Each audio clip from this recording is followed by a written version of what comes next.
and welcome to the Courtenay podcast. My guest today is Gary Bonick Jr., and he is a journalist, an author, and an analyst, and he's quite the prolific author. He has written several books in a very short period of time, and they span many of the topics that we cover here on this show.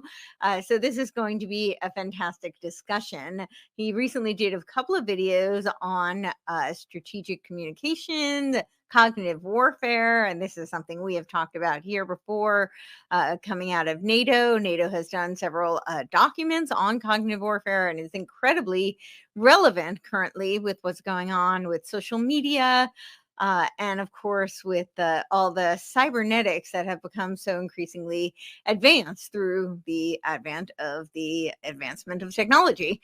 So that is what we're going to dive into today. But before we do, I would like to invite you to support the work that I am doing, because I cannot continue without your support.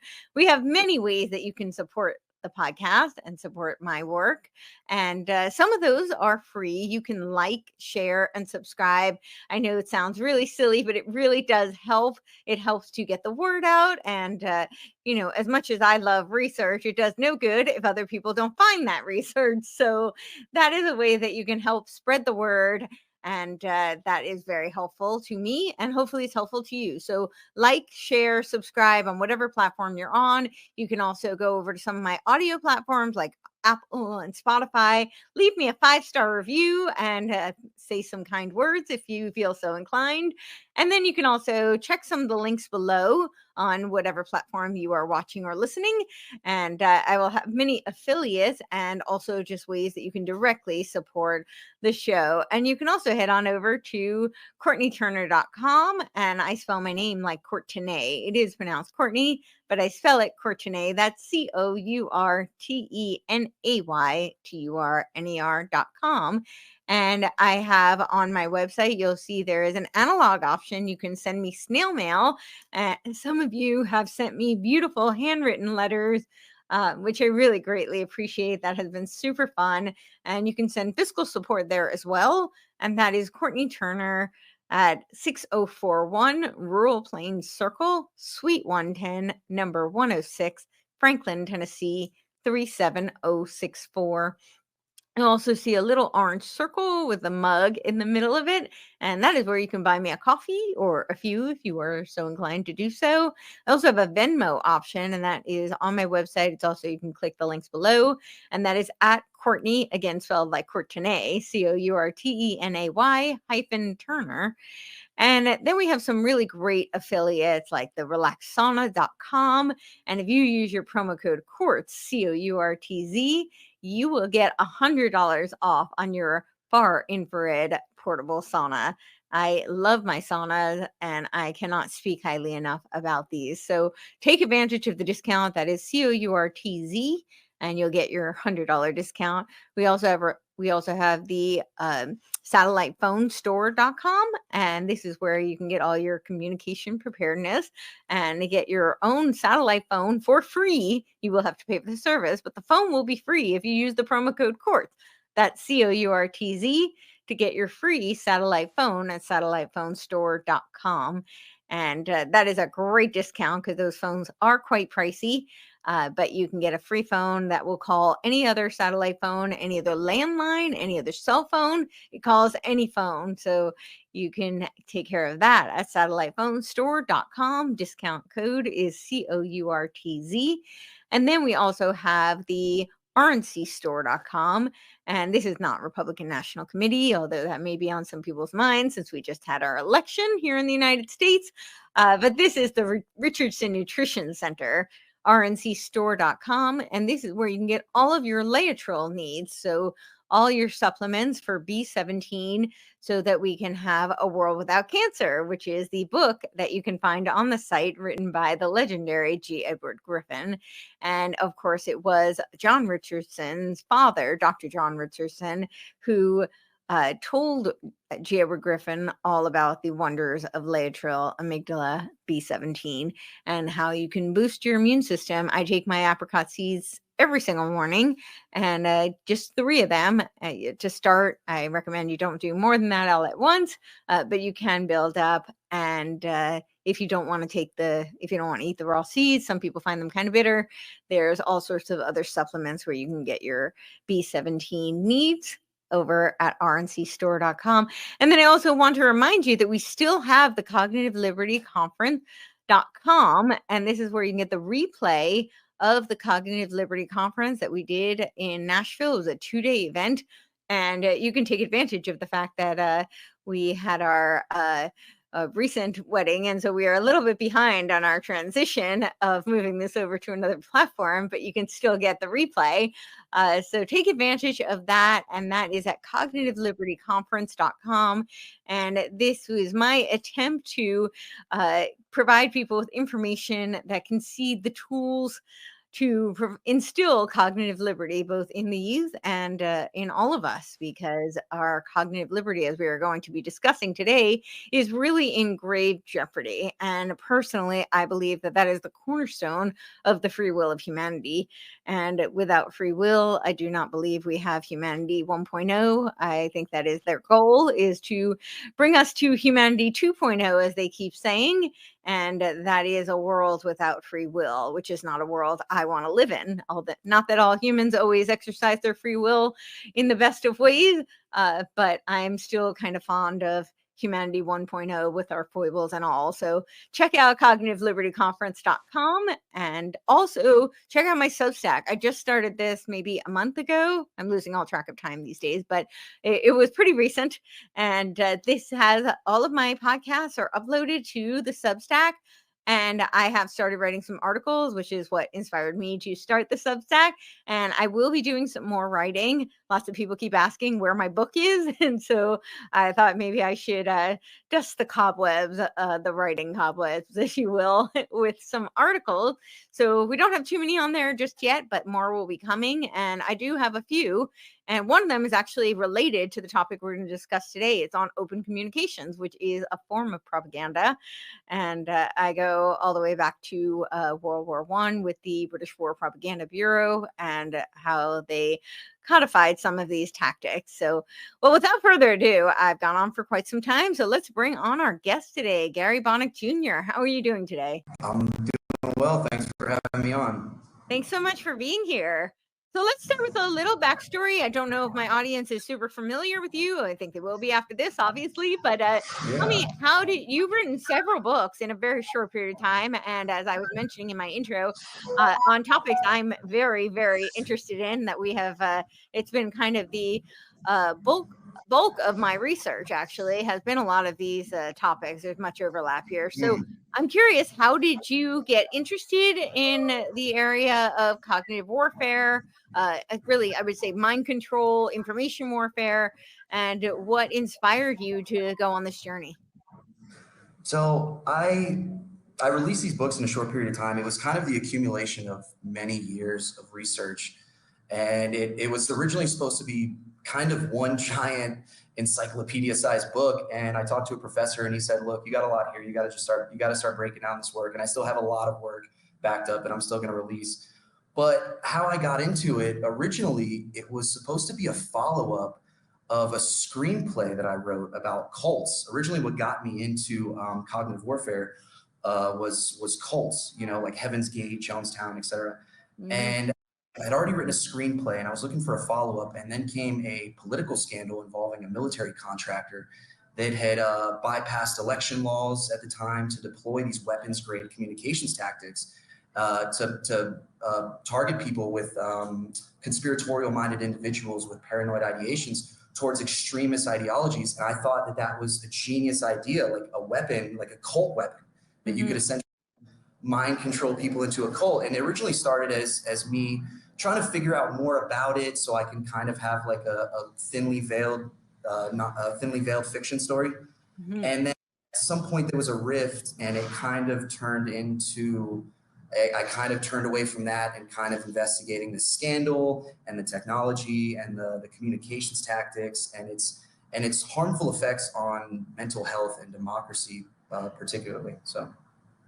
Yeah. Wow. Well, there's definitely a lot of mutual interest there. I've definitely done a lot Yeah. of investigating of cults in particular, and currently the one I'm really studying and maybe attacking a bit is the UN, because it really does seem to be a cult. At least the spiritual underpinnings of it are, many cults, but I would kind of say overarching theosophical cult is what's driving them. And it sounds like I'm curious your thoughts on this, but it seems like that it's just this repackaging of the ancient mystery cults. It's not really new. It's just kind of repackaging, rebranding, and retooling. There could be, I could see there could be some occult underpinnings possibly with chaos magic, particularly Hmm. with how just putting something into perception enough can make it a reality. Hmm. So some occult underpinnings, I could definitely see that there for sure. Definitely, Yeah. absolutely. Yeah. Yeah, because that is you know, language, and that was originally how spells were cast, was through language and through communication. So it kind of had a lot of if you were back, you know, if you were during the Salem witch trials or something, this could absolutely get you burned at the stake or something for sure. You know, they would look at it like that, definitely. You know, For sure. So let's yeah, start with the cognitive warfare. Can you kind of break sure. this down for us? There's many layers to it, and can you talk about how it differs from other types of uh, warfare in terms of like Yeah, mental yeah, warfare, information warfare, yeah. psychological warfare? Yeah. Yeah, so cognitive warfare is any military activities that attempt to disrupt neurological brain function to achieve effects in cognitive brain function. And this can be online through using artificial intelligence, big data, machine learning, predictive models to people's mental health vulnerabilities and exacerbate them with Mhm. influence campaigns that are adjusted in real time to until the desired behavior and cognitive effects are achieved, or it can be through the use of sound weapons, infrasound, particularly low frequency sounds that can. It's a different form of cognitive warfare, but that's also in the place. China's using that right now. Mhm. It's known as cognitive domain operations tactics. So, and then what else? So there is a distinction between um, traditional information related activities and cognitive warfare, as normally information related activities like information warfare, etc., tend to change what people think, and cognitive warfare uses these communications tactics to change the way people think, how they perceive things, how they view events. And so that's kind of the difference, the distinction between right there in a nutshell. And so, yeah, that's pretty much that. You had brought up low frequency using sound frequency. So why do you know why low frequency versus? So from what I've gathered, that's not a side of cognitive warfare I'm super familiar with, but from the that I've gathered, it causes heart palpitations, reverberations using frequency that disrupt neurological brain functions. It's so China recently claimed that they use this as like a form of crowd control. It doesn't have any moving parts or anything. They use some sort of gas or something in a tube or something. I'm not too familiar with it, but that sound is something that was recognized by the U.S. National Institute of Health as far as it having effects to cognition and health without leaving visible signs of injury. It has been recognized. Infrasound has been recognized. But as far as the exact hows and things, I'm not too sure about with infrasound. I mean, Interesting. Yeah, it says Chinese scientists assert that the weapon developed by the Chinese Academy of Sciences Technical Institute of Physics and Chemistry used focus wave of low frequency sound to cause extreme discomfort with vibrations in the eardrums, eyeballs, stomach, liver, and brain. According to the U.S. National oh Institute of Health, yeah, frequency that's must be yeah. Oh, 20 I'm sorry. hertz lower. Fascinating. Yeah, very Yeah, I interesting. honestly I think if that's the Popular Mechanics magazine, Mhm. which I'm pretty sure that is. Or no, that's oh that's my article there. It's Yeah, your I was gonna article. Yeah.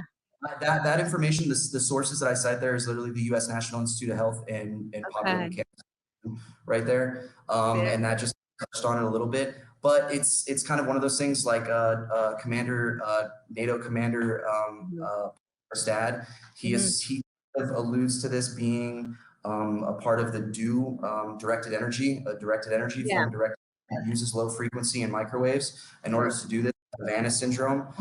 It hasn't been confirmed, but with infrasound and the way technology is going with academia, I mean that's kind of what they're alluding to. So Yeah, very interesting. So, can you talk about the origins of cognitive warfare? So, did it come out of NATO, or NATO has just refined it, or yeah. there's an interesting relationship between academia and the military industrial complex that has huge ethical Mm, concerns and yeah, national security concerns. yeah, With the military, with DARPA's research and development, not owning the patents on things that they fund. So they fund this, they push the technology, they get it, they might adopt the technology or not, but once that military research and development is developed, it's kind of up to the highest bidder, and there's not a whole lot of regulation there. So essentially, most contemporary technology that we know today was created by military research and development. Obviously, internet, IARPANET, Siri, I mean, mRNA, I mean, the list goes on. Most modern yeah, technologies were created by the military industrial complex. So it yeah. started out of, I mean, obviously, behaviorism, behavioral science has gone for a long time with the Tavistock Institute, as you're familiar with, as one of my books touched on. But contemporary research kind of came about through MIT, a mix between MIT and Cambridge University research partnership. I think it's called CMIT, is this partnership between Cambridge University Cambridge. and MIT. And and so it started with this early tactics kind of started with the identification of personality vulnerabilities for PTSD purposes for the military, to identify people with PTSD and try to determine how to treat them. Is kind of where it started. And It sounds then with like it's just an extension, though. I mean, first of all, both of those work very closely with Tavistock, but secondly, that was the primary focus of the Tavistock Clinic when it, spawned out of the British War Propaganda Bureau, became Tavistock Clinic. The whole purpose was to study PTSD, which they called shell shock therapy research at the time. yeah, So, yeah, exactly. It really is an extension of that, and essentially all military research and development in this particular area is always pretty much from what I've heard from academics that have gotten grants through DARPA and people that had academic grants through DARPA. When it's PTSD, DARPA pushes it through. It's kind of one of those things when it comes to matters of national security. As far as soldiers go, people on the front line, it is a top priority. But that is where all of these research and development come from. So, and it's a multitude of programs. So there was that program with trying to identify, and that program was able to have like an automated therapist. And this was actually pretty early. This was like 2010 or something like that. They had like an AI that would talk to you in order to try to identify how to treat your. It was just an AI therapist, but the foundation oh, of that was able to identify. It was able to identify personality and behavioral vulnerabilities through facial expressions, through your sentiment detection, things like that, sentiment detection, opinion analysis, things like that. And then from there, that was more on like the defense side, but the warfare side of it came from something called SC, so strategic communications in social media. So SCISM, social mhm. strategic communications in social media, and it was essentially an autonomous, semi-autonomous system that allowed for warfare through social media, as the program manager himself actually claimed it to be, of the I2O department within DARPA, and it was for opinion, sentiment detection, opinion analysis, narrative structure analysis, creating bots in social media, inducing identities, which is like a form of altering behavior through identity politics. A lot of things that this platform, essentially the SMISC, was kind of the foundation of. There was a lot of things that were incorporated into it, and then during this program, there was funding that was going to Cambridge University at the same time to to determine sentiment analysis and opinion mining based on data. based on, originally they built the models using Facebook data in order to, just from a few Facebook likes, we can determine it was surveys, and people were taking surveys, and you could tell like your level of an ocean score. And your ocean score is what clinicians use to diagnose or identify personality and behavior vulnerability. So an ocean is an acronym standing for openness, centrism, neuroticism, openness, etc. So once you're able to plug in this data into these ocean psychographic and personality models, essentially you can identify who has a personality vulnerability and target them based on their psychographics, which are more than just categorical variables than like race, religion, like normal categorical variables. Now you're targeting somebody based on mental health. And unfortunately, these warfare tactics and these communication tactics are agnostic. So they're used throughout multiple sectors. And that's kind of where strategic communications comes in. It's used from everything from advertising to weaponized smear campaigns in politics to warfare applications to counter-violent extremism, counterinsurgency, et cetera. So it's an unregulated industry of strategic communications, and it's essentially modern day public relations that I'm sure everybody of your audience is familiar with Edward Bernays and Kurt Lewin and all of that foundational research. So and that cybernetics. This is really an extension of cybernetics, the Macy's Foundation conferences. Yeah, and there's a lot of things that I heard you touch on that I actually was unaware of. So I'm still, even though I've published and I've spent nearly a decade researching this and being on the ground trying to figure out its harmful effects, there's still things that I don't know, and it's such an open field that I'm just appreciative that there's more people out there interested, I guess. Yeah. So. Likewise, yeah. No, we all fill in the gaps. That's I think that's the beautiful thing about cross-pollinating research. So this is really interesting because of just the timing that we're in with social media and the trajectory for anybody who's been looking at where they're going. I've talked a lot about the AI World Society. This is the UN Centennial Vision for 2045. And this is really to create what looks like, Teilhard de Chardin's vision of the noosphere, as has been adapted by a lot of these, more new age, new thought leaders like Barbara Marx Hubbard. They use this term. I actually just did 2 shows on something called New Map, which is NOOMAP. So they talk about inhabiting the noosphere, and it looks like technologies that would be adopted right into this AI world society. In fact, some of their graphics look like they come straight out of this. I don't know that for sure. I have a lot more digging to do, but there does seem to be a lot of overlapping and intersectionality there. All this to say that when you talk about some of these, really what it sounds like is cybernetic feedback loops. So where they're able to data mine people through things like Facebook, which, as you said that they're the one company that actually has the patent on some of this type of targeting technology. So now they're able to data mine, but not just data mine, but then program use. This is where it gets very concerning to me, is that then they're able to essentially alter your cognitive state and your perception of your autonomy through some of these kind of feedback loops, really cybernetic effect. And seeing that that's where they want to go, where we're all locked in a metaverse, that's very concerning to me. Yeah, honestly, a lot of it comes down to, like you were saying, changing cognition through these feedback loops. And this comes down to building psychological preservance mechanisms like confirmation bias. So when people try to give a conflicting opinion, it not only do you not believe it, but actually pushes you further into your beliefs. So, and this can be accomplished online. And it's essentially micro-targeting as advertising. Contemporary advertising is done through micro-targeting, which is taking your data, building a profile about you, and targeting you based on your IP address, which is the internet connection, the phone in your pocket, whatever you connect. So you don't even have to have social media or anything for you to be a target of it.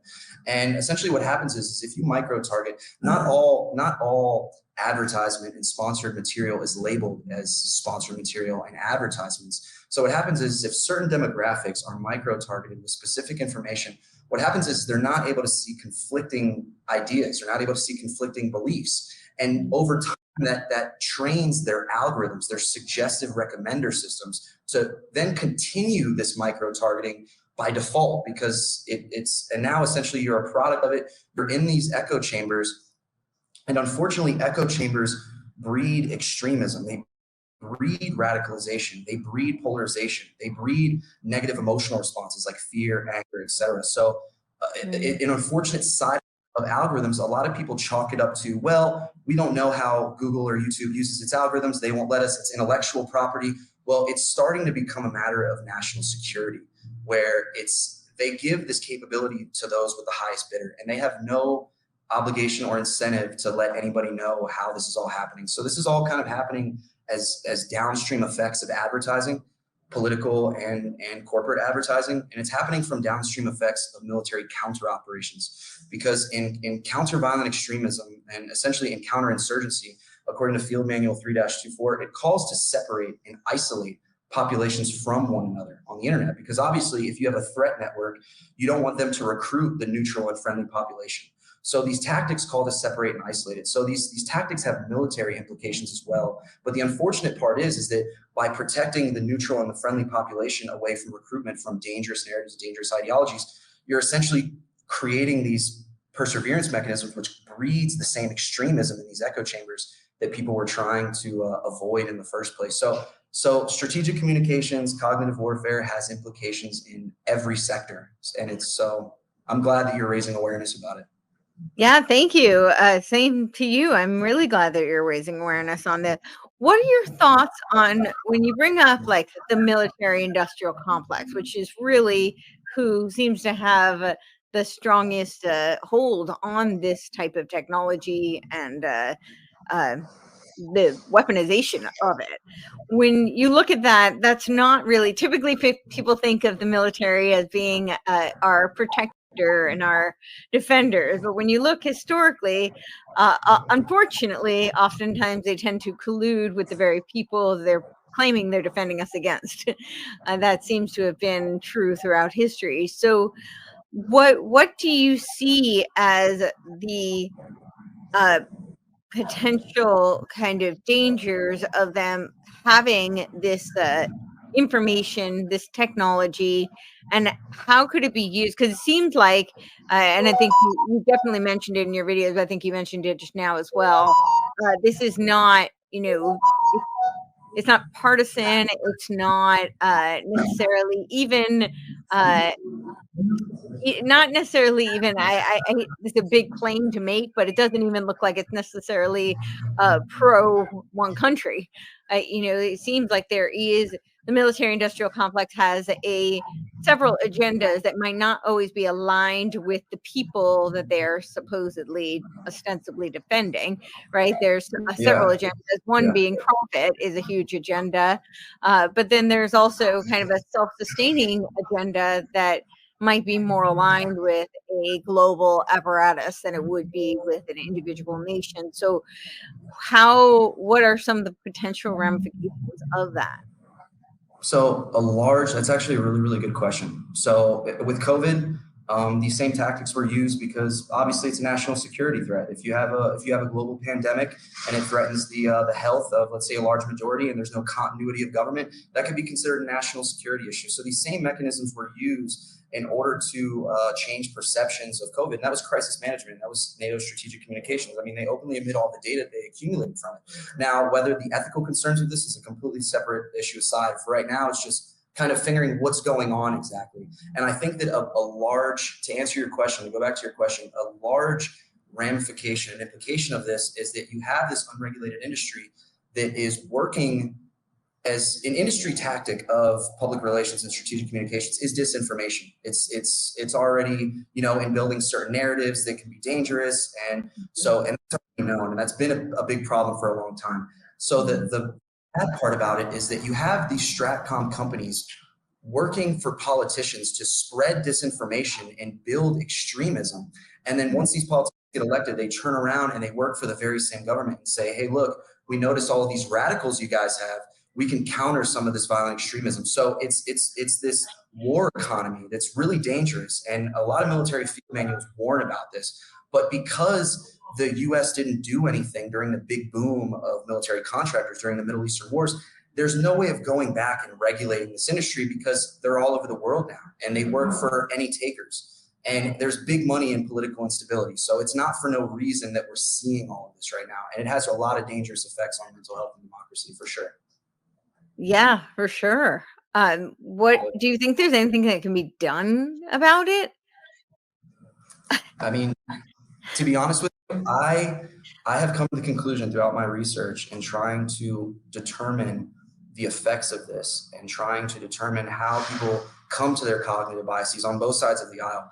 And it was a really difficult situation trying to tiptoe around and trying not to, because if you say certain things to certain people on the left, and you could, it doesn't matter if you're in agreement, they'll say that in certain areas you're a radical right. And the same goes for the other side. We're in a very hyper-polarized time right now. Sure. So I believe that the only way to undo that is to really spread awareness about these tactics. And in order to, and also spreading awareness of media literacy, because a lot of times this disinformation is spread to gain an emotional response.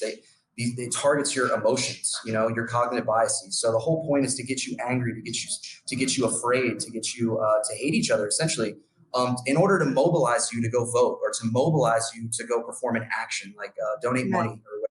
So a big part of it is trying to have media literacy and saying, okay, this video isn't real. It's just a random Twitter post with just a picture underneath it. There's no date, there's no time, and it's just a narrative. Okay, this can't be seen. And there's a lot of dogging about the mainstream media because of its culpability in a lot of these perception operations. So there is a lot of trust, but at the same time, I think that if we're so willing to just believe any quick narrative, we're quick to fall into the trap of cognitive warfare at the same time. Mm-hmm. So it's thing to be very vigilant about the mainstream media, but it's also something to be very vigilant about the counterculture media as well. And I think that could help quite a bit. Yeah, absolutely. So there's the document. I mean, NATO has put forth several on the issue of cognitive warfare, but there is one in particular. I want to say it was 2010. It's a pretty extensive document, and they talk about how they will use they'll target emotional responses on social media, and that is a way of creating these various groups in order to create warring factions, essentially, through online. And they talk about how they play off people's sentimentality, heightened emotionality. So they want to get a reaction. They want anger. They want heightened passions, and they're kind of intentionally triggering people. And yeah. So a large part of that is trying to, like I was saying, when it goes back to counter operations, it's essentially modern day war is hardly on the front lines with boots on the ground. It's essentially now it's about hearts and minds. So a lot of it is about having legitimacy between the threat network and the neutral and friendly population. So part of it is trying to leverage emotions and leverage things in order to essentially control the operational environment, which includes the perceptions of civilian population. So it's kind of NATO has already, and that's the thing, is that these same tactics that are agnostic and used across all sectors, officially, according to Parliament, it's now in politics. It was export control. To what? I'm sorry? Sorry, I just didn't hear you. According to what it's now in politics? Oh, I said according to the UK Parliament, is that these tactics, weapons grade communication tactics, are now used in politics, and it's fairly common now, according to the UK Parliament. So one thing that in more recent, to go back to your point about NATO, is that there was a field exercise occurring around 2017, and NATO StratCom director Janice Sartz, he came out and he asserted that simply using data and artificial intelligence, they were able to essentially create Manchurian candidates. They were able to take professional soldiers who were briefed on information security to get them to defend their military, give up sensitive information, and cause matters of national security. And this was just from data and artificial intelligence. And these are the same tactics that are used in all sectors, from politics to corporate, et cetera. So it's a dangerous time of the contemporary age of mutually assured destruction, where if we don't get a hold of it, I mean, there's implications that are huge. It's already came out. I think you pulled up a picture earlier of NATO associate Anna Vladimirovna, and she asserts that targeting really can manipulate the minds of people, and it can cause very real effects like wars, biases, and people losing lives. And micro-targeting is the common way that advertising is done on the internet. So that is just like, it is coming out that this is a concern, but it's in a very small group of military circles, defense advisors, and army war colleges, et cetera. So when they say lose lives, do they say how? So as far as I'm concerned, the directed energy weapons, the like sound weapons and things like that, from what I haven't, and that's the thing, is a lot of this is completely clandestine. Like if somebody was to have a heart of it, like you would never really know. So it's kind of like one of those things. The capability is there. They haven't come from any military circles that I've seen and directed, and it's kind of like the same thing with like cloud seeding. We know that we can manipulate weather. Do we know that it's actually being weaponized? We don't know. We know the capability there, but we simply don't know. And all this technology is first built by the military. So if the weather had national security implications, of course that would be an area of research and development. So we know that all of these military. Well, one would argue that the Vietnam War was that area of research, but yeah. Yeah. I mean, very, very well. Point taken. We know that it's possible. We know that the effects are possible. So, yeah, I don't know. There's a lot. Since there's different ways to execute effects on the cognitive domain or cognitive dimension, or human domain, on which military circle you're in, whoever wants to call it what. Because there's no real defining distinction between psyops, between information warfare. Nobody has really made this distinction with cognitive warfare, and that's why I think this is so important. Because while cognitive warfare may use information operations and it may use psychological operations, its operational objectives are very different than those. It's not to change perceptions; it's to change how people think. So. Can you elaborate on that a little bit? So not to change the perception, but to change fundamentally how they think. To me, that's way more terrifying. So do you mind elaborating? So this is a good example. I was just talking about this the other day. So let's say basically all comes back to cults. This would be a good example of explaining how you can alter someone's cognitive brain function to go against their own best interests. Okay.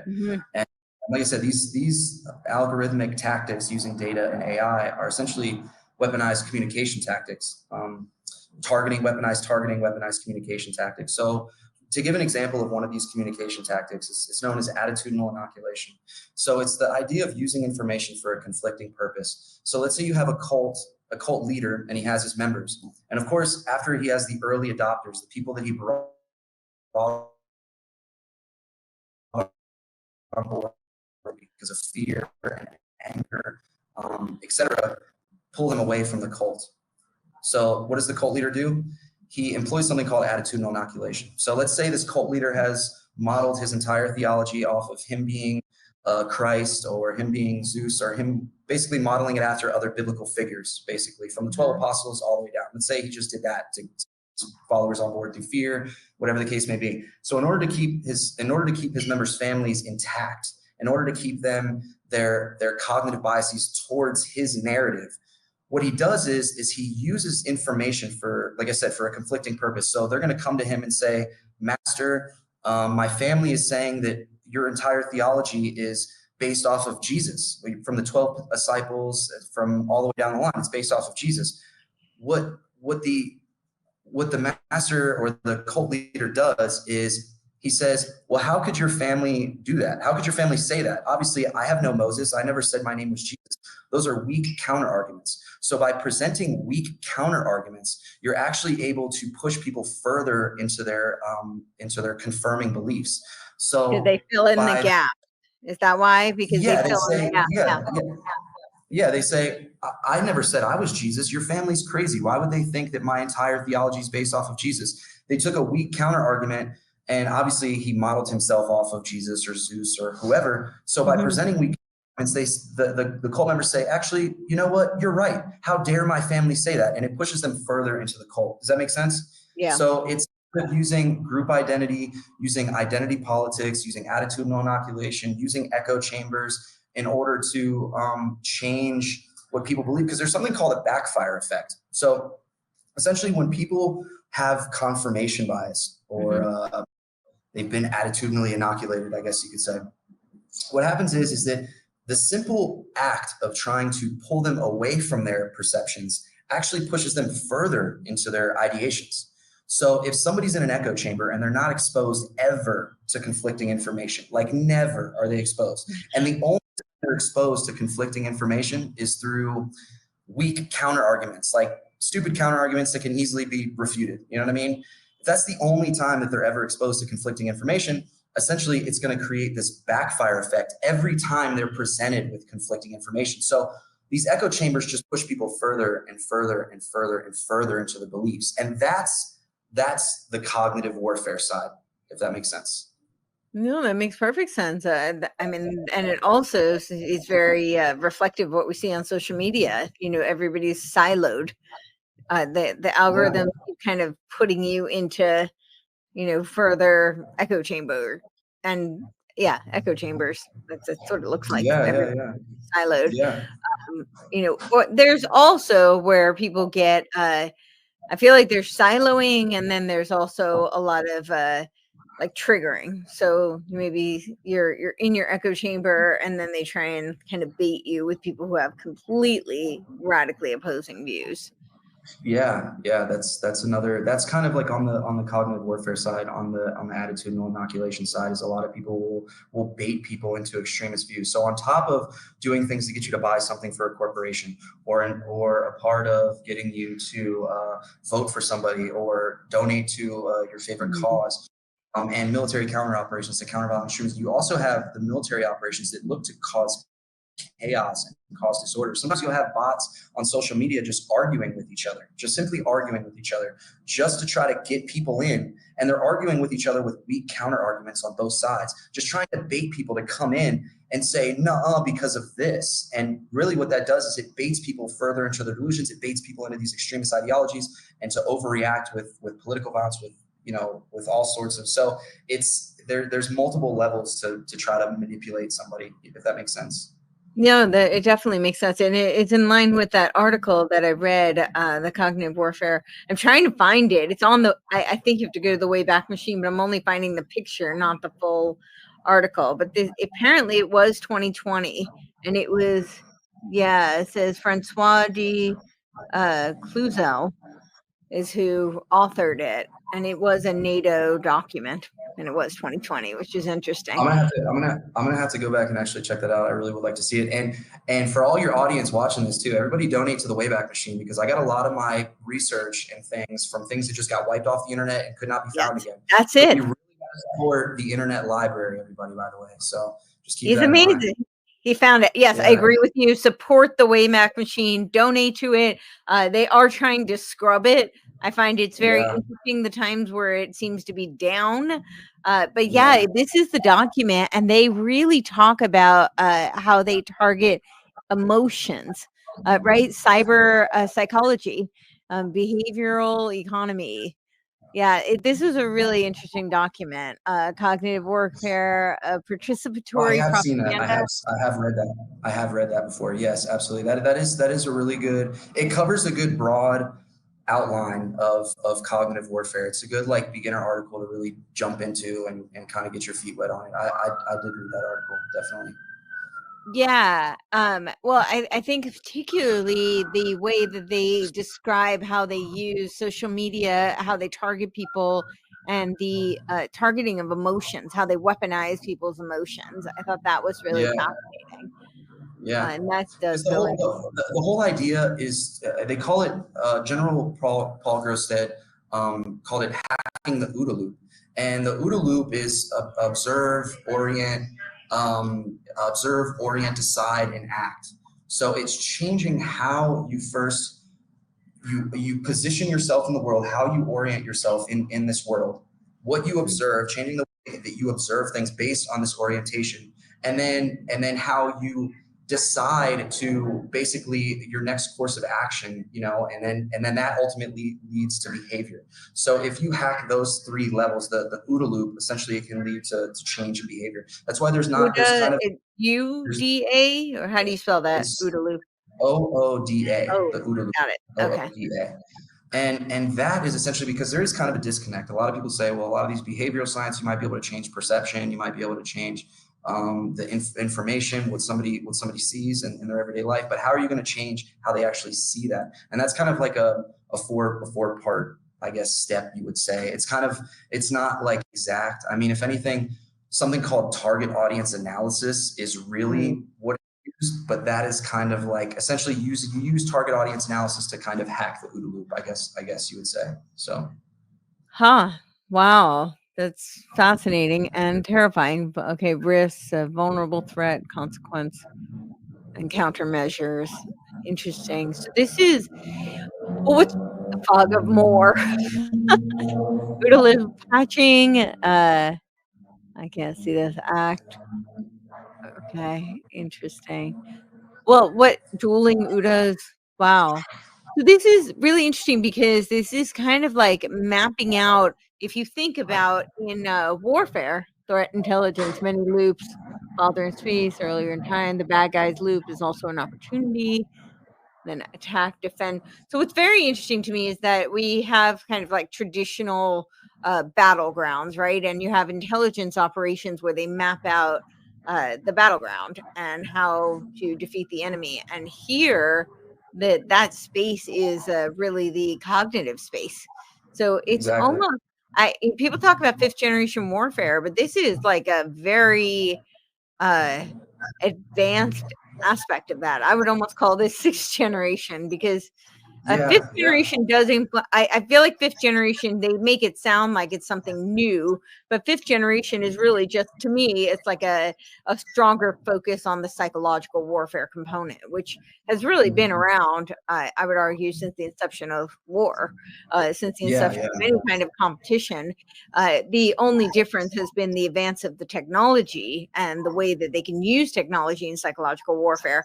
But this is it's I don't know, it's beyond that because it encompasses the psychological warfare, the information warfare, but also neurological warfare.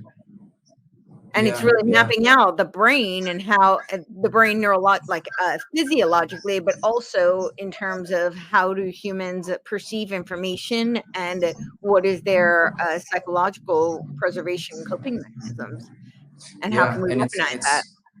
it's it's really made it hard to respond to these threats, especially because it's outside of the normal peace conflict structure of combat. And it's completely clandestine, so it makes it really hard. And it evolves as an extension of psychological operations and information Yeah. activities. It as a weaponized extension of it, and it has defensive and offensive capabilities alike. But unfortunately, the tactics that are being used are making things worse on the counter operation side. And I go into that in my books about how using echo chambers is actually making matters worse, and how using echo chambers in politics is actually making matters worse. So it's kind of like it's a really difficult time we're in. And there's, generally speaking, there's 5 domains of war. There's land, air, sea, Right. space, cyberspace. These are places where war is waged. Okay, but because the mind is now the battlescape of the 21st century, according to Dr. James Giordano, it's led Mhm. scholars and circles to want to create a new domain of war, a new place where warfare is waged. And that is in the mind, the cognitive domain. So it really has defense circles right now scratching their heads about how to proceed with this, because in a sense, in a military scenario, in a military sense, from a military standpoint, Yeah. if your soldiers can essentially be hacked and reprogrammed, for lack of better words, Which is what Yuval Noah Harari says, right? We're now hackable animals. Yeah, you can be hacked based on your emotions. I mean, it's kind of a hyperbolic way of Yeah. looking at it, but actually it really is true. So it's changed the whole dynamic of war, where now the people even behind your battle lines could be considered potential enemies and potential threats to national security. Your own soldiers. I mean, Manchurian candidates, it was kind of like a fantastical idea. And just because it's not induced with drugs, and it's a little difficult to comprehend, a lot of people aren't taking to it so fast. So that's why I'm trying to kind of clarify things a little bit for everybody to understand the threat of it, and it not just being, a complete conspiracy, and it actually being a serious topic of conversation in military circles right now. So. Well, I would actually say it is a topic of conspiracy, and that's kind of leads into my next question, because I think that is a real concern, not just the military aspect of it, because the military aspect implies that there's a threat that is very identifiable, and we can target it, and then we can know how to, or we can at least begin to assess how do we deal with it. But what I'm seeing, the danger of this is that the threat is a little bit more, well, it's clandestine, first of all. It's second of all, it's a little bit more amorphous because it shifts over time.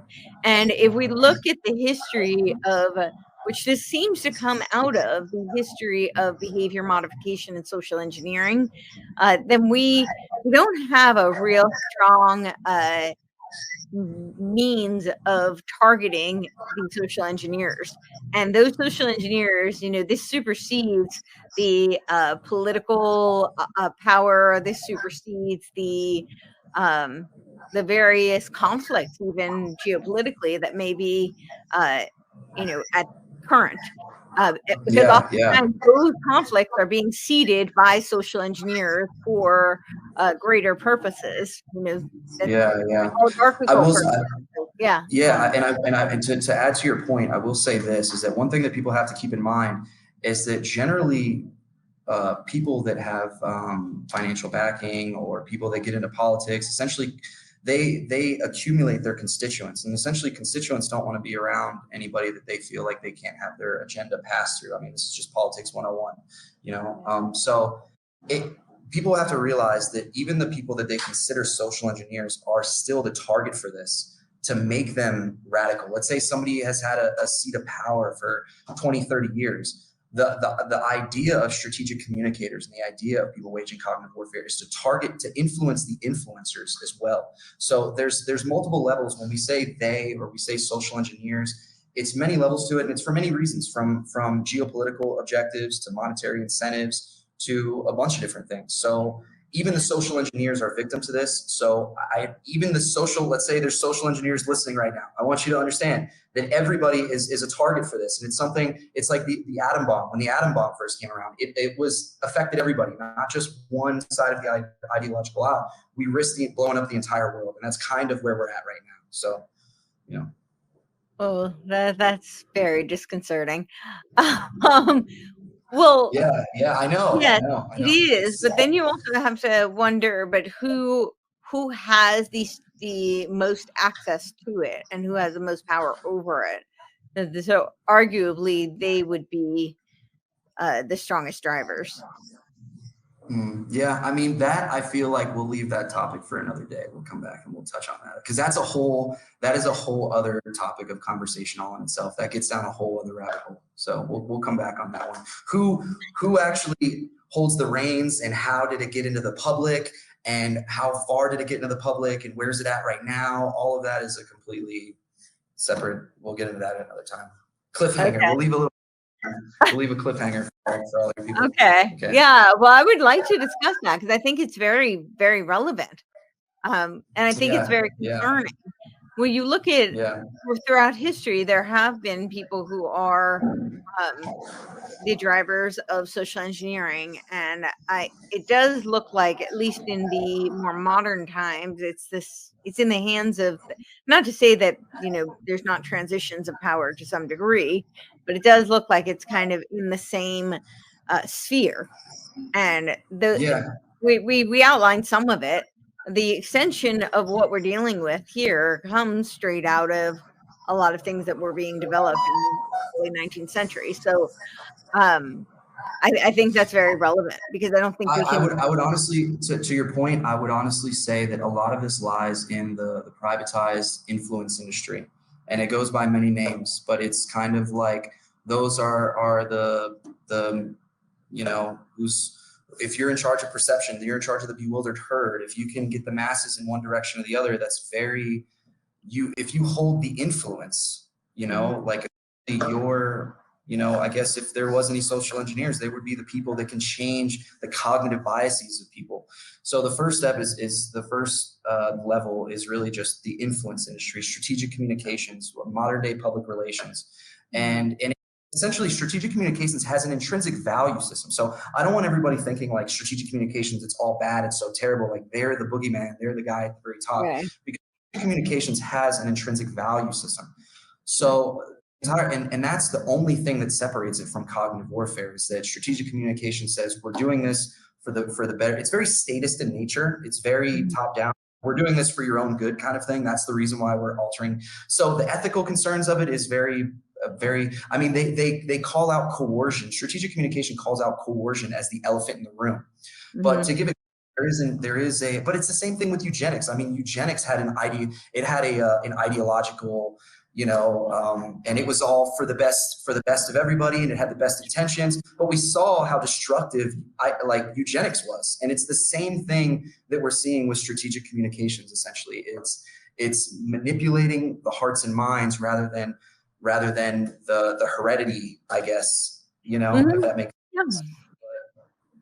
Well, one could argue that they're not separate. They're just different tactics. That can be absolutely argued as well. For sure. I mean, that's kind of the same eugenics and the mental hygiene movement that's a part of one of my books. The mental hygiene movement, same people that were involved with the sterilization programs for the Nazis. The Nazis actually got their eugenic ideology from the mental hygiene movement. It wasn't the other way around. The Nazis didn't create it. So a lot of these things, and this was because Darwin's first cousin came up with eugenics. This was an extension of Darwinism. It's like, okay, if we know that humanity, there's survival of the fittest, there's all this, and we know that we can make humanity better. So it had this very noble cause to it, but we saw where it led to. So and all the very first schools of thought and behaviorism was this mental hygiene movement, and then right after, a lot of the tops of their field assisted in Nazi eugenics program, they went on to essentially push the preventative treatment of mental health through pharmacology. So it went from sterilization and in some cases euthanasia to essentially curb the social woes, in a sense, social instability. Using eugenics was their I guess ideology behind it. But then those same individuals kind of ended up going and helping writing the immediately after World War II, assisting in all of that madness, going on to help assist writing the Constitution for the World Health Organization and all this. So and eugenics ideology really didn't go away until like the 70s. So this is a lot of these same people I would argue it did not go away. It morphed. I mean, on the books, books, mind you, on the books. So so it's kind of like this was all still very eugenics was it got a bad rap after World War II, and I think that was the only reason why it went underground. I don't think humanity came to some huge awakening and they were like, all right, we're just going to move to pharmacology instead. I think that it was like they realized that they couldn't create the world through heredity, as modern science shows. You can't shape the world through genetics as they would have liked to believe, like it was that easy.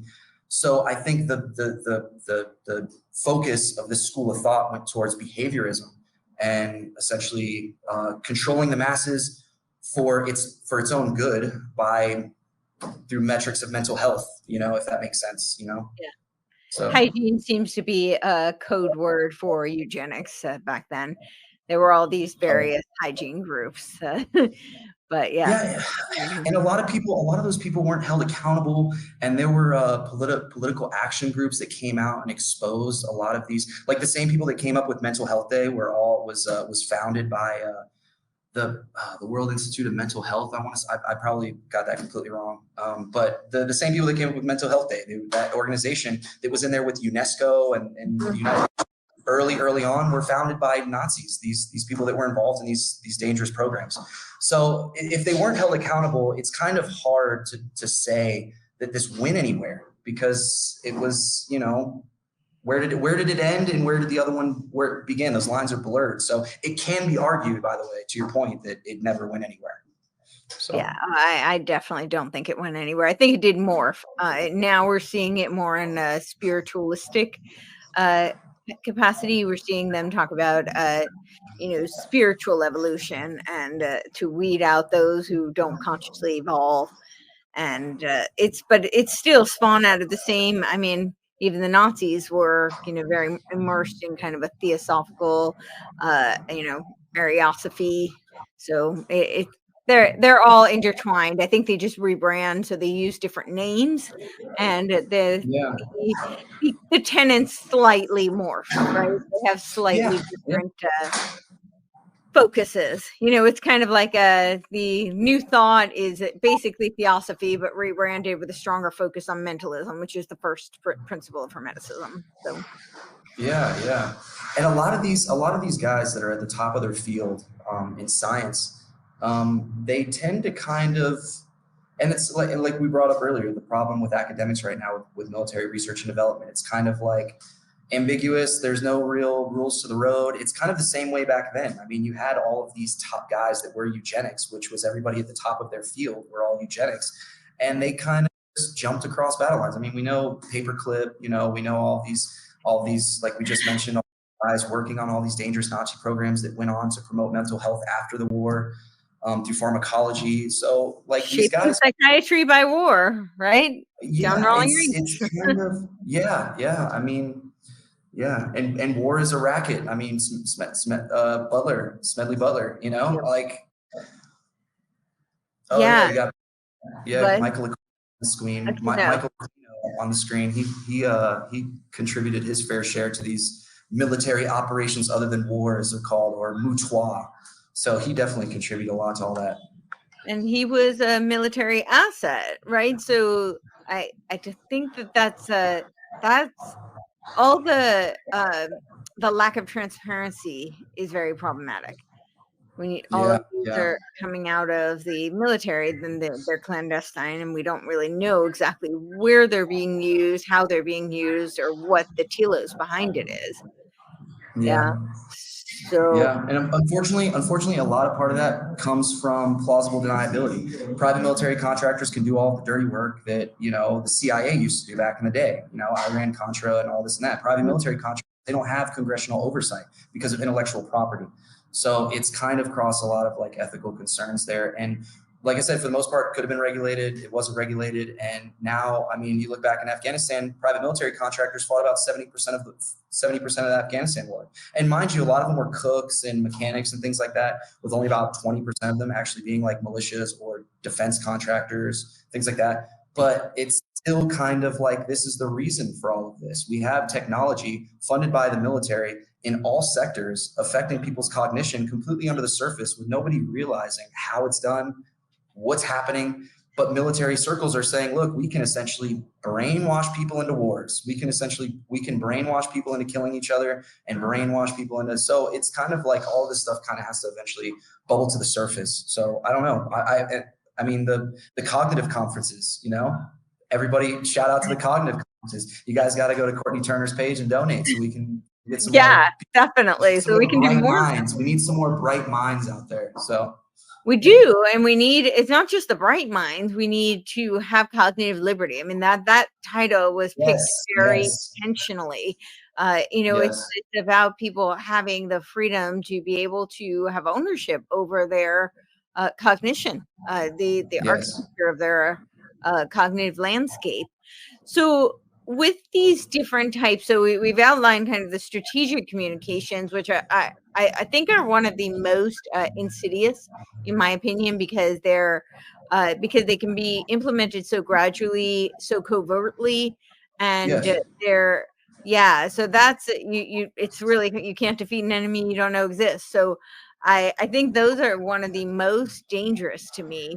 And but I'm also concerned about what do you think you call them, the neurostrikes, Yeah. because So neurostrike weapons. It's an unofficial term. It's mhm, kind of quoted by I think like the fear Washington Times, like the okay. Washington Times or something that wasn't like super reputable, and then that was based on like an intelligence report from some like private intelligence thing. So I wouldn't take the term neurostrike very lightly, but the technology is real, and essentially a neurostrike is just a word for basically being able to affect someone's neurological and cognitive brain function without an extra medium. So through AI and predictive models and big data, that normally needs to come through the internet or the digital space. But with neurostrike, basically just a way of doing that without having to need a middle ground. So the neurostrike, technically there is no word neurostrike yet. It's only been, I think, quoted by, there was like one senator that mentioned neurostrike. Nikki Haley, I think, said something about neurostrike one time. Oh, And interesting. it has been said, and it's there. So we'll see if it actually, if there's like name brand neurostrike, but it is real. That is neurostrike weapons technically. It hasn't been debunked or anything. So. Right. Well, that is very concerning too, because it's so directed. So you can really have targeted Yeah. individuals. Um, Yeah. Yeah, and just because the name hasn't been officially documented in any military papers, the U.S. National Institute of Health has recognized infrasound. It is recognized that neurostrike is just a name for things that doesn't need another medium, and it's extremely dangerous because if this is directed energy, we don't know the extent of it, and it's outside of the normal peace conflict structure. Like how do you respond to a threat like that? And what are the implications? We still have no idea. It's only just been recognized at this point. So that's why at least talking about it, yeah. raising awareness is important. And I don't want to raise awareness to where everybody believes that they are, because we still have no method of testing if somebody has been targeted. Right.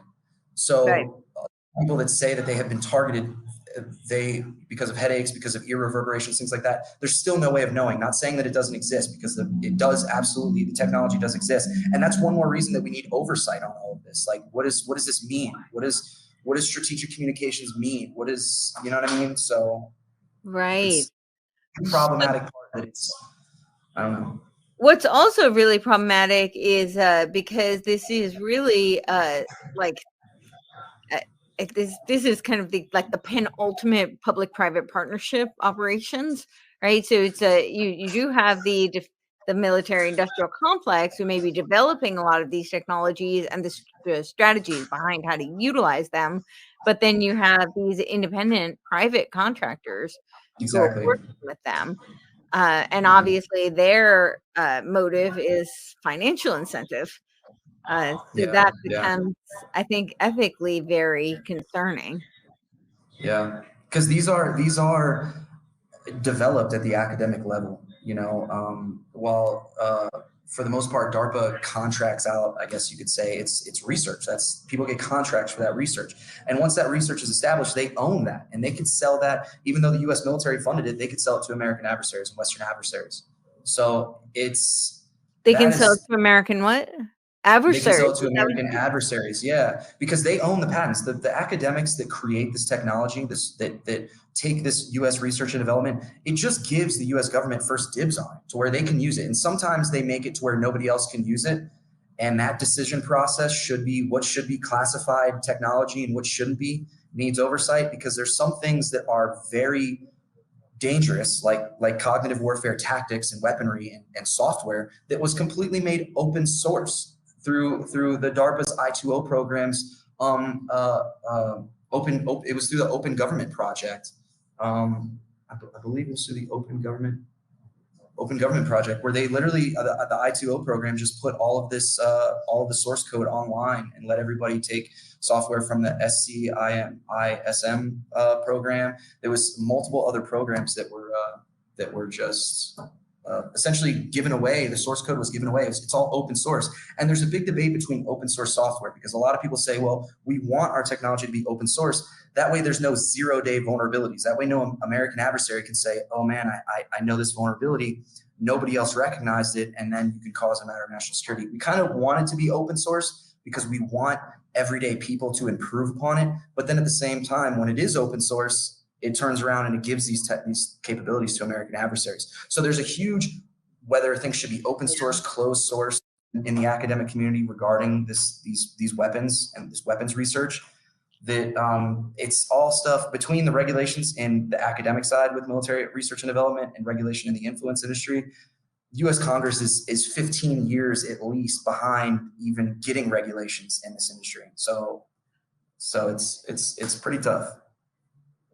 Well, I think it's also a problem of like the compartmentalization and the stratification, because I when to use the analogy of cult, right? You have like the very inner core, and I would argue they're the most initiated. So they have all of they have kind of the bird's eye view of what everybody's working on. They can, connect the dots because they have that bird's eye view.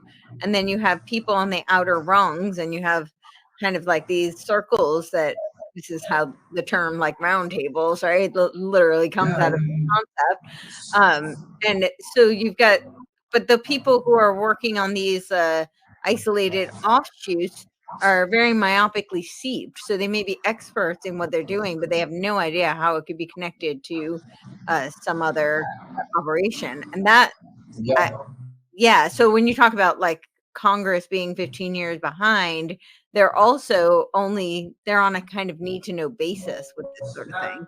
They don't really have, I don't want to be condescending to, I'm sure there's some people who can figure out, but you only know what you know. And I think most of this is not put in front of them intentionally. Yeah, there are, look, so there are people that are trying to regulate this industry, particularly in Colorado. I sent some of my work to representatives in Colorado. They have like an AI, I get some oversight on some things too. So there are people in Congress, but the thing about it is that Congress isn't incentivized to regulate this industry because this is the industry that gets them elected. So why would nobody wants to be the first one in the water to attack the influence industry when these are the ones that you want on your side. So it's caused a rift in regulating it because nobody is incentivized from it. They would be blacklisted, and that would be the last of their career. Nobody would touch them. So a lot of this was created and given away. A big chunk of it was through DARPA's open catalog.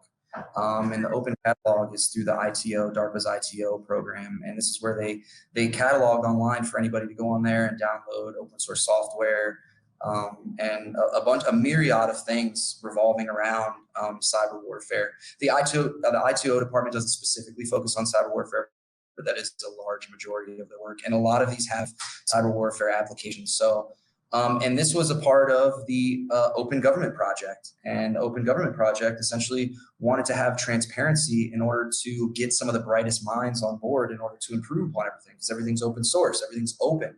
But unfortunately, this has kind of led to, this is a part of the reason why all of these pieces were kind of assembled into modern day weaponized strategic communications, from technology used for sentiment detection, opinion mining, to targeting based on psychology and psychographics and beyond just normal categorical variables. So a lot of it is just kind of one of those things. How do you unpack it? And I really don't think, once the genie's out of the bottle, I really don't think that there's a way of putting it back in other than media literacy, other than everybody saying, okay, this is real. This is being talked about at the highest echelons of the military. And how could I be a target? I'm being targeted based off emotion. Okay, maybe I shouldn't have a knee-jerk emotion to every single thing that I see on the internet. Maybe I should only have that emotion, protect your cognitive abilities, protect your cognitive domain, because a cognitive is also a big thing in military circles as well, as protecting your cognition. And a huge part of that is media literacy and knowing these tactics exist. And I think that's the most important thing, to not only not be a target and a victim and radicalized in cognitive warfare tactics, but also finding some common ground with each other, and nobody wants to see the political sphere in the United States where everybody's at each other's throats. Like, I miss the times when we might disagree, but it's not like everybody could still have a beer with each other, So I think a large part of that comes down to realizing, okay, I'm being a target off of an emotional response to environmental stimuli, basic behavior 101. you know. So technology's out the bag, it's everywhere, and hopefully everybody can recognize when they're being manipulated and try not to be radicalized towards hating each other, you know, and causing instability, because that's the goal. That's what adversaries want. That's that they want to have super crazy infighting, and they want us to think that American adversaries are great. That's the whole idea. Hate each other, and American adversaries are great. Not saying that American adversaries are, or not saying that you shouldn't have a reason to not like somebody, or you shouldn't have a reason. Like, obviously have your reasons, but realize that there's a chance where things may be blown out of proportion through strategic communications. You may just be targeted just to further. You see what I'm saying? I mean, I don't know. It's a scary time. It's a very scary time. And, it's interesting when you talk about the open source, because I had done that article on open communications, and that is a means of propaganda. So sometimes the open communications is the very tactic by which they weaponize information, and to try and target people's cognitive landscape. So it's tricky. It's very tricky. So I think we are having some technical difficulties. So I think we can start to wrap it up. Just to kind of lead in, because I would like to do a follow-up, if you're open to it, that is kind of on the proverbial day.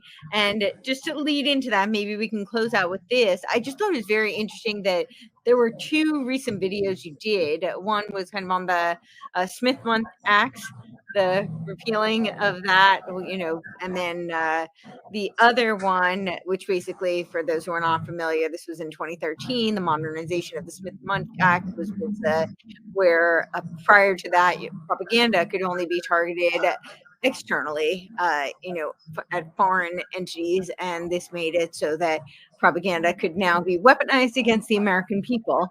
And the other video that you had done on cognitive warfare, both of them, whenever you brought up, on YouTube, when you can see the transcript. And me being hearing impaired, I tend to like that. In case I didn't quite hear a word, I do like using the transcript. But we know that YouTube is a subset of Google, and Google has partnered with the UN and is focusing on censorship as they may not use that term, but that is they're complying with the Global Digital Compact. They partnered with the UN officially in, I believe, 2021. And they have made a stance where they said that they're on board with the Summit of the Futures, Pact of the Future, the Global Digital Compact, then, of course, the Declaration for Future Generations. But in part of the Global Digital Compact is to target disinformation, misinformation. It kind of seems like a Orwellian code word for censorship. But all this just to say that in both of those videos, when you talked about the SCL group, the transcript doesn't show SCL. And I thought that was, I looked for it, but in both of them, both times, every time you mentioned it, and it does not come up. Now, maybe it's targeting me specifically. I don't know. That's interesting. But in my transcript, that's very interesting. I thought so too. I thought that was fascinating. The SCL group intersects into a lot of this contemporary research, and is, or at least was until they kind of rebranded into weather analytics. They were a very heavy mover in strategic communications, and it's actually, they laid the groundwork for NATO StratCom. So all the tactics that NATO StratCom deploys is through the behavioral dynamics methodology. There's other military contractors now that kind of the torch has kind of been passed to since then, but they were a huge mover, and that was a huge introduction into this huge web. And it also bleeds into the Global Engagement Center. And a lot of people don't really know what the Global Engagement Center does beyond just censorship. A lot of people think that, well, it's just cancel culture.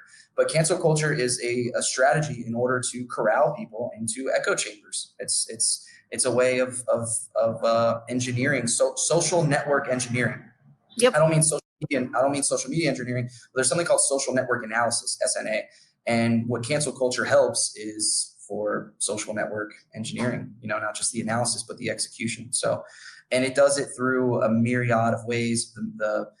I mean, SCL Group was who had the contract for the Global Engagement Center when they were first rebranded from the CSCC just before Trump took office. So that they are, if you know what their tactics are for countering violent extremism and stability operations, and then you say, okay, the Global Engagement Center here in this contract for the GEC says that they've never found in the last 10 years any other company that's been able to design data-driven influence campaigns that, quote, demonstrably work, end quote. And if you look at what they do and you say, oh my gosh, the federal government is doing this through the Global Engagement Center, then it kind of starts to say what is really going on here, especially with the advent of the term non-state actor. Because you can be, well, okay, it's all abroad. And a lot of that intersects with the Smith-Mundt Act, because the whole idea is that you're supposed to be targeting foreign audiences, but if it's the acknowledgement that U.S. citizens might become subject to these information operations at the same time, even though you're intending on. So with the new, more recent terms of non-state actors, this only describes where, like, the motivation and of why somebody's doing something, and the funding of why somebody's doing something, not where they're from. So whenever we say that the GEC can target non-state actors, that could very ambiguously be U.S. citizens. And in an oversight committee in 2020, they found that in 2019, the GEC was specifically targeting U.S. citizens with disinformation and smearing U.S. citizens. And a lot of people think, well, this is crazy, but really this is honestly, if you want to separate and isolate people, you delegitimize the threat network. So if the threat network is non-state actors, you delegitimize them by doing smear campaigns. And if you look at the NATO document for mimetic warfare, using memes as a form of warfare, this isn't outside of the context of what NATO does. It's been presented to essentially smear people in order to push the neutral and friendly population away from them. So these tactics might seem like, oh my gosh, this is crazy. How dare they? But this is the way these counter operations function. I mean, it's every day. So, I mean, yeah, the Global Engagement Center and the Smith-Mundt Act, all of this is all baked in. It's so hard to just break all of it down and say, how did we get here? It's like, well, you got to go back to, it's not just one administration against the other. These counter operations. When it comes to matters of national security, the military has its own objectives in order to secure the continuity of government. So, and anything can be justified under matters of national security. And that goes back to Rex 84 that we saw on my page, a readiness exercise 1984, the military scenario with Iran-Contra Oliver North, where they basically came up with a scenario that said, look, if we do invade a country and there's enough people in the U.S. that might cause a national emergency, we got to round them up because they could cause an insurrection, they could cause an insurgency. This is what we got to do. And it wasn't until it was exposed at a congressional meeting that people really knew that, oh my gosh, how far the government or the military was willing to go through the federal government in order to protect continuity of government, including rounding up citizens. And this really wasn't anything new. I mean, we saw the rounding up of Japanese civilians during World War II by the military because of national security threats then. And they were brought, this was the origin story of the FEMA camp conspiracy theory, because FEMA was right at the creation of it, was front and center of this classified military scenario and the whole thing. So, I mean, it's all of this is all baked into how is the military involved in politics, but nobody really brings up the military. Nobody brings up their objectives. It's weaponized. It's like the new directive that just came out a couple months ago, 5240.01. Everybody says it was the Biden administration that came up with it. No, this is the military. These are military objectives. Granted, he was at the very top of it. This wasn't the first 5240.01. This has been around since the Reagan administration, and every president has done revisions to it. So, and what since is 50251? Is that what it was? 5240.01. That is a video on it. It's basically the new Department of Defense directive that now permits the U.S. military to use lethal force on U.S. persons on U.S. soil. That was unheard of, but it was written into a defense intelligence directive, which the DoD, the Department of Defense, is allowed to conduct intelligence activities. And so this section was baked in where it's basically, this isn't intelligence activities anymore, like this is something different. So the reason why I brought that up is just an example about how people try to turn military objectives and military narratives into partisan ones. And really, it should be viewed as something separate, if that makes sense. Because the Global Engagement Center. I'm sorry. Go ahead. Oh, no. What continue what you were going to say about the Global Engagement Center? Oh yeah, I was going to say that a lot of these initiatives, this is a part of the global war on terror. The domestic war on terror is just a recent iteration of the global war on terror. There's already doctrine that shows how to handle insurgency and all this other thing. It's been used around the world. And the FM 3-24 military doctrine, this was the DoD Directive 5240.01, instructing that regarding defense intelligence activities when it affects U.S. persons. That's the original point of this ever since Reagan's administration when it was first passed. It's or whenever he first penned it. It's basically the Department of Defense can collect intelligence on U.S. soil if it's regarding a national security threat. And DoD Directive 5240.01 dictates how those activities work when they affect U.S. persons. Okay, so that's what this is about.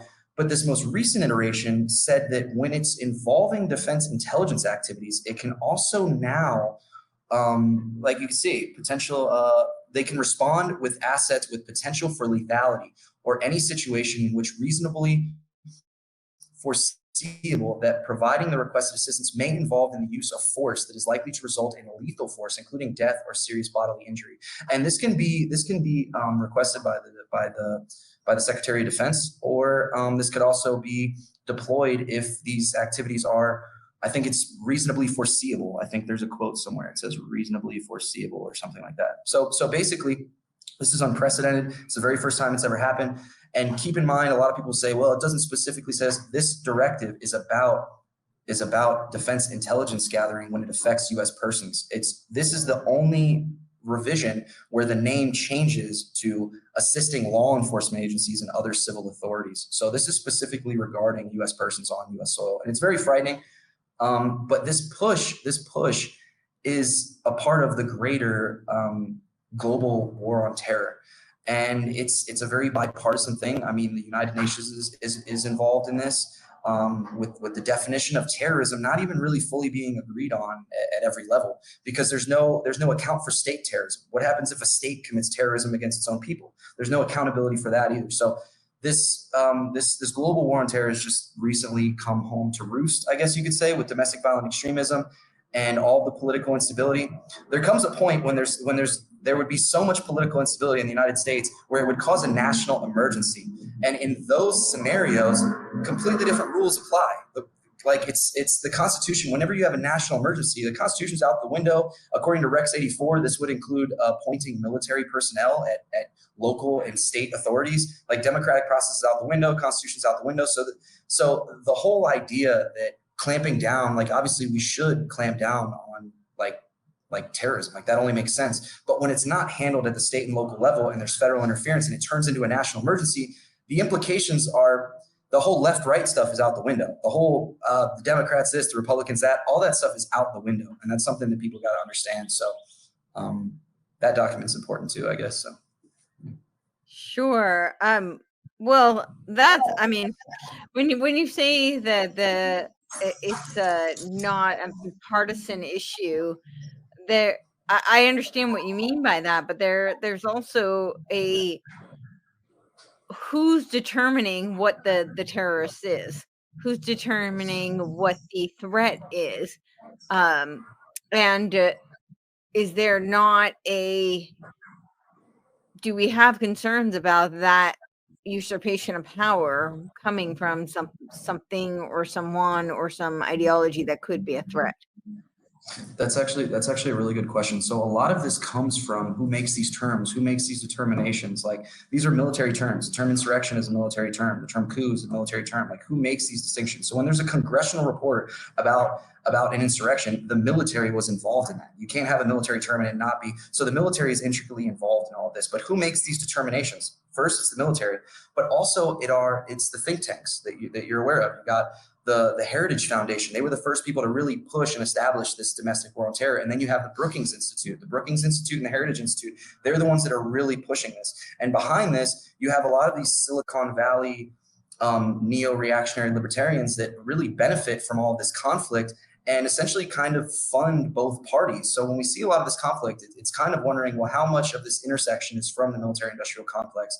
A lot of this nonsense that we're seeing just to stir up trouble. Like I was saying, it's already been proven that you have a military contractor working for politics and then working for the government right afterwards to curb the extremism they cause. So this is that the whole congressional funding both sides, this neo-reactionary libertarian movement is just an extension of that. It's just when there's political instability inside of the United States, it's essentially when it leads to the point of a counter operation, the United States is up for grabs, essentially. Because what happens is in a military counter operation, you seek to control the entire operational environment, which isn't the land itself, but it's everything within it. It's the economy, it's all this. So whenever political instability gets so bad and there's military interventions, the military-industrial complex intercedes in the economy and intercedes in a lot of different ways. I mean, and we've already seen that in the past about how military funding has been used to prop up the stock market and things like that. So it's not completely crazy to think that the more political instability, the more the military-industrial complex,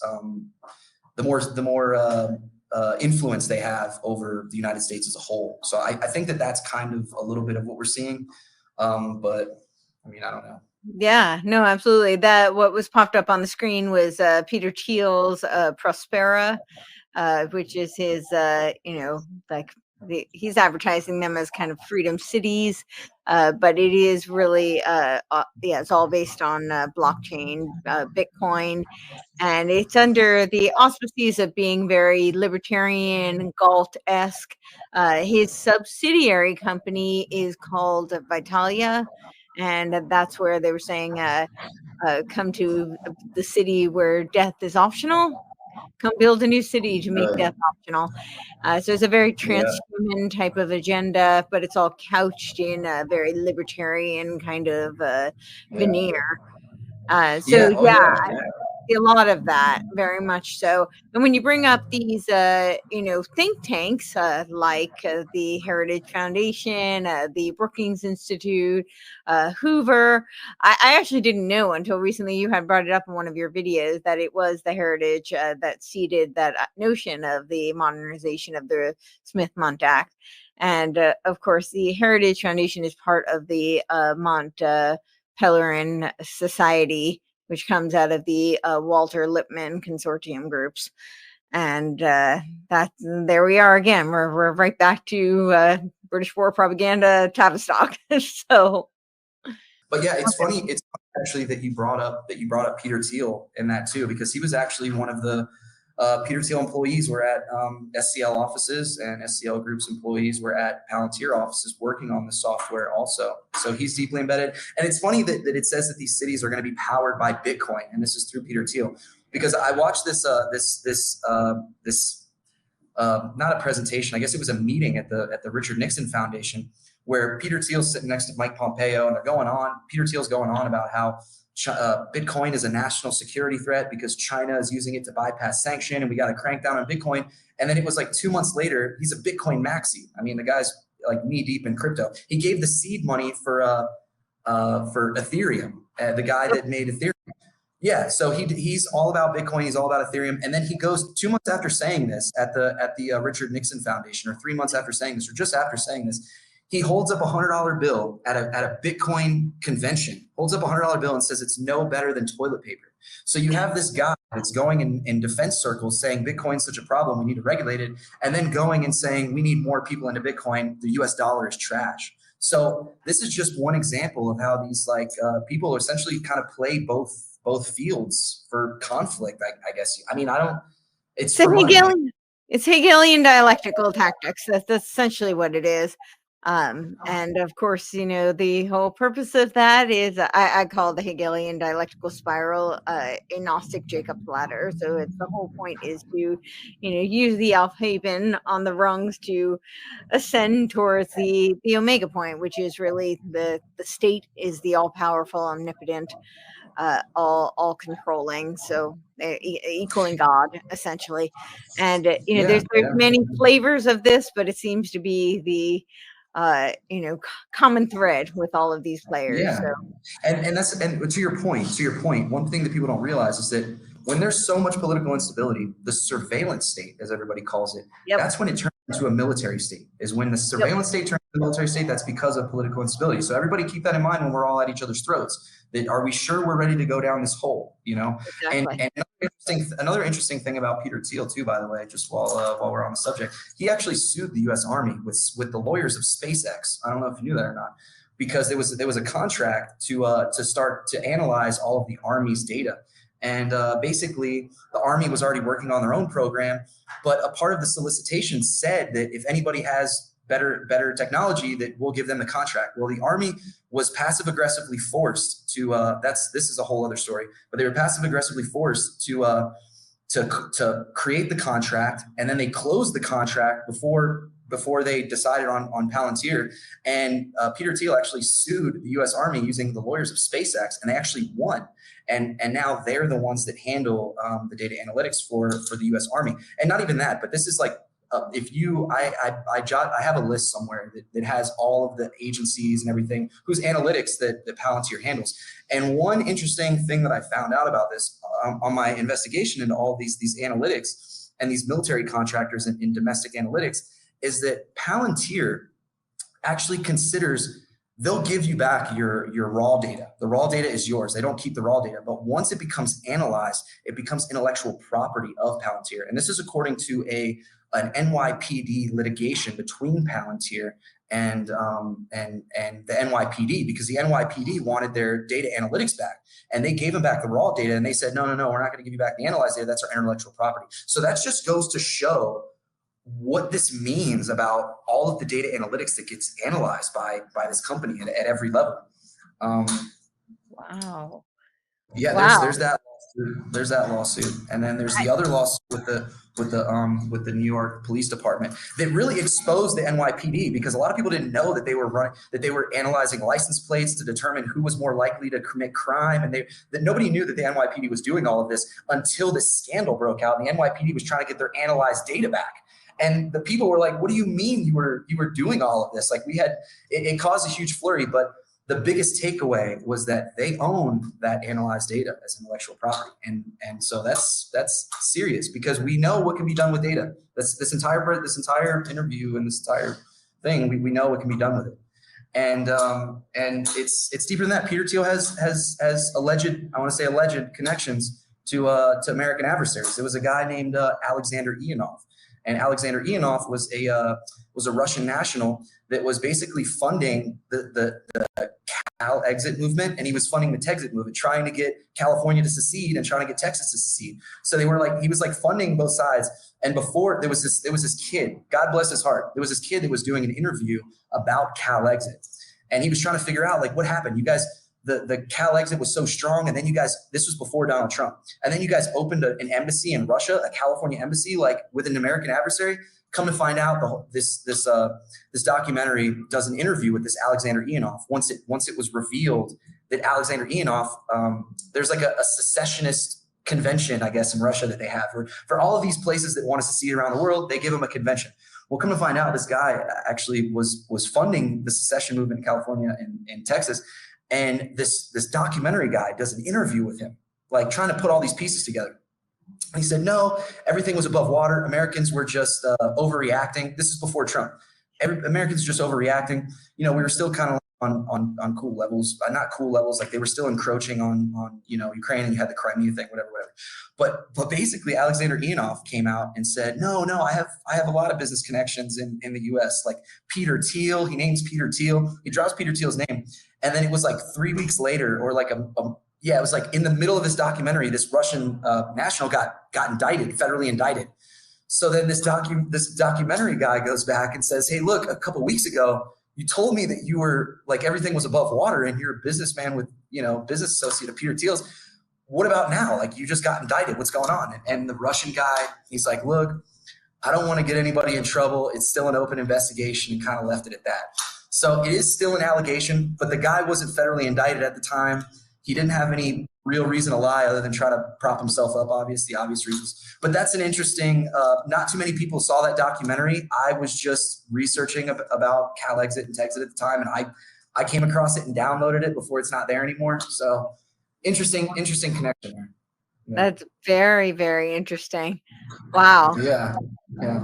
Well, I don't know, that seems like maybe we'll wrap it up there. um, there's a Yeah. there's a lot, but yeah. Yeah. If you have anything else you want to close out with, please do, and we can definitely do a follow up. So yeah. No, I mean, not really. I mean, other than, if you want to find my links or follow me, follow the YouTube, check out the links in the description or wherever they're at. And me and a friend of mine have a little podcast we're doing too. We just started. It's just for fun. We're just kind of bringing news and politics and poking fun at things, new trends, technology and stuff. So that's a lot of fun. The Ace and OP podcast.